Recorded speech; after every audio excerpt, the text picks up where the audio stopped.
Team India का वो match finisher जिसे कहा जाता था कि ये T20 में टीम इंडिया के लिए वरदान बन के आया है, रिंकू सिंह की बात कर रहा हूं मैं।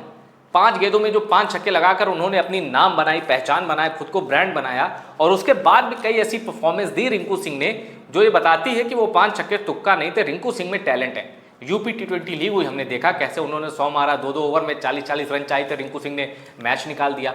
रिंकू सिंह जब सामने आते हैं तो यूपी T20 लीग में हमने देखा बॉलर को पता ही नहीं कि बॉल कहां डालनी है। तो जैसे बीन की धुन पे सांप नाचता है ना, वैसे रिंकू सिंह अपनी धुन बजा रहे तो सारे बॉलर उस पर नाचे जा रहे थे। 2 ही 3 शॉट के दम पे रिंकू सिंह ने 2 ओवर में 40 रन ठोक देते हैं, अपनी टीम को मैच जिता देते हैं। ऐसे कई मैच हुए हैं जब रिंकू सिंह ने अपनी टीम को मैच जिताया है यूपी T20 में, और उनके ना होने से कितना अंतर पड़ा वो आपने फाइनल मैच में देख लिया। खैर, रिंकू सिंह का करियर मुझे एक बहुत बड़े सवाल बनकर सामने आ रहा है कि रिंकू सिंह का करियर पे कहीं ब्रेक तो नहीं लगने वाला, क्योंकि अगर यही टीम इंडिया, यही स्क्वाड ले गई जिसमें रिंकू सिंह की कोई जगह नहीं है, तो लोग पूछ रहे हैं कि भाई रिंकू सिंह का नाम उसमें क्यों है, वहां श्रेयस अय्यर क्यों नहीं, या कोई बॉलर ऐसा क्यों नहीं है जिसको चांस मिल सकता था, जैसे मोहम्मद सिराज। अब रिंकू सिंह के साथ क्या ये जाती है या फिर उनका बैटिंग स्टाइल या उनका बैटिंग डाउन ही ऐसा है कि उनको चांस नहीं मिल सकते। अब आपको ये बात समझनी है तो जरा केकेआर की ओर मूव करिए। केकेआर की टीम से रिंकू सिंह खेलते हैं, उसी टीम में खेलते हैं रमनदीप सिंह। अब रिंकू सिंह और रमनदीप सिंह एक जैसे खिलाड़ी हैं, दोनों लंबी हिटिंग कर लेते हैं, दोनों शानदार फील्डर हैं, बॉलिंग दोनों को आती है, पर अपनी टीम केकेआर उनको बॉलिंग नहीं देती, यानी वो लोअर बैटिंग ऑर्डर में आते हैं और मैच फिनिशर की भूमिका निभाते हैं। लेकिन उनसे ऊपर कभी कभी हम आंद्रे रसेल को देख लेते हैं, क्योंकि आंद्रे रसेल पे केकेआर ज़्यादा भरोसा करती है और Andre Russell internationally acclaimed player है। तो रिंकू सिंह इतनी क्षमता होने के बावजूद भी उनको मौके नहीं मिल रहे हैं, और जब मौके मिलते हैं तो 3 या 4 गेंदों में। हमने देखा है कि रिंकू सिंह को इंटरनेशनल मैचेस में कई बार ऐसे मौके आए जब वो 17वें ओवर में गए, 18वें ओवर में गए। अब ऐसे में उनको चलाना है, और अगर वो बहुत अच्छी हिटिंग भी करेंगे तो उनके हिस्से में 5-6 गेंदें ही आएगी, क्योंकि स्ट्राइक रोटेट भी होती है, ओवर भी होता है, साइड चेंज भी होती है। ऐसा सब कुछ जब होने लगता है तो सवाल उठता है कि रिंकू सिंह टीम में कर क्या रहे हैं। क्यों? क्योंकि रिंकू सिंह जब कम गेंदें खेलेंगे, कम परफॉर्मेंस करेंगे, तो लोगों को उनकी परफॉर्मेंस याद ही नहीं रहेगी। कोई ये नहीं सोचेगा कि रिंकू सिंह ने कितनी गेंदें खेली, लोग यही सोचेंगे कि अरे रिंकू सिंह ने तो रन ही नहीं बनाया, रिंकू सिंह क्या कर रहे हैं। जब मान लीजिए एक सीरीज हुई जिसमें रिंकू सिंह को हर बार 17वें 18वें में रिंकू सिंह उतरे, कभी 10 बनाए, कभी 30 बनाए, लेकिन जब आप सीरीज में बात करेंगे कि कौन सा भारतीय टॉप रहा, तो आप देखेंगे ओपनर, 1 डाउन 2 डाउन के बैट्समैन ही सबसे ज़्यादा रन बनाते हैं, रिंकू सिंह का नंबर ही नहीं आता।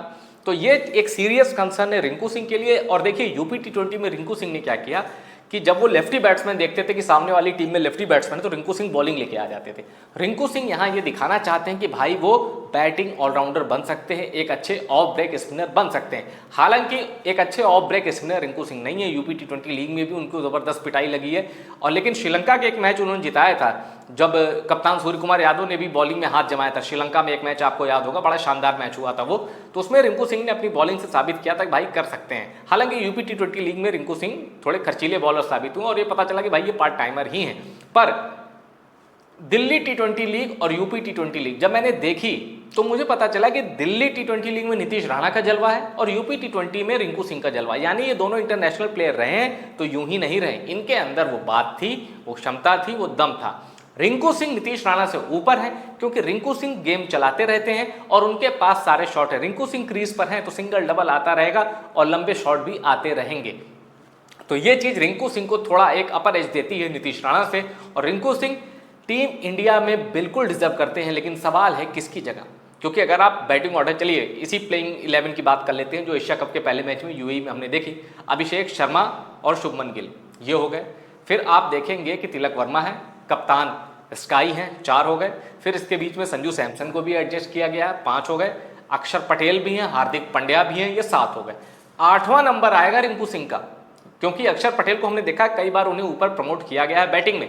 चलिए मान लीजिए कि अक्षर पटेल को नीचे रखते हैं तो भी 7 नंबर पे आएंगे, 7वें खिलाड़ी होंगे, तो नंबर 7 पे आएंगे रिंकू सिंह। और उनके पास चूंकि टीम इंडिया के जो बैट्समैन है वो कहीं भी खेलें, 1-2 तो टिक जाता है तो टिक जाता है।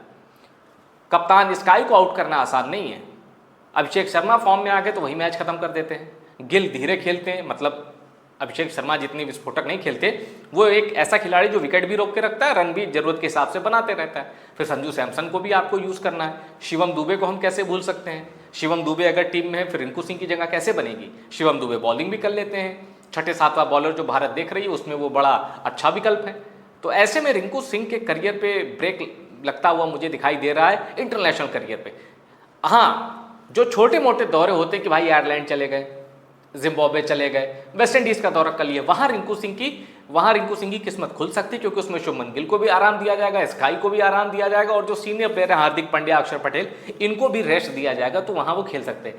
कहने का मतलब रिंकू सिंह को इंडिया बी टीम का ही खिलाड़ी बनाकर रख दिया जाएगा अगर रिंकू सिंह के बारे में नहीं सोचा गया। अब इसका उपाय क्या है?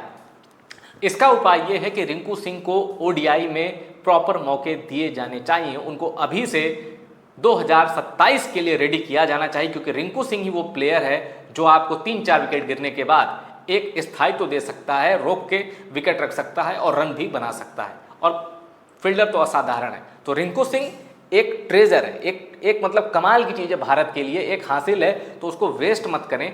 रिंकू सिंह को अच्छा यूटिलाइज करना है, ओडीआई में बिल्कुल खिलाइए, उनको प्लेइंग 11 में रखिए। जो रोल युवराज सिंह निभाते थे वो रोल, देखिए युवराज सिंह से तुलना करना बहुत बड़ी बात है, पर क्रिकेट में हमने देखा है जब डेवाल्ड ब्रेविस आ गया तो लोग एबी डिविलियर्स से तुलना करने लगे हैं, और शुरुआत में तो एबी डिविलियर्स भी ऐसा नहीं खेलते थे जैसा डेवाल्ड ब्रेविस खेलता है।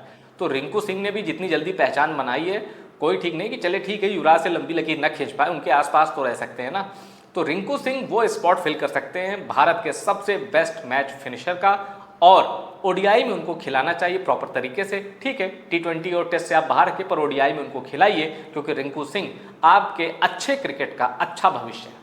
रिंकू सिंह के फैंस हैं अगर आप, और आपको ये वीडियो पसंद आया है तो चैनल को लाइक और सब्सक्राइब जरूर करिएगा। नमस्कार।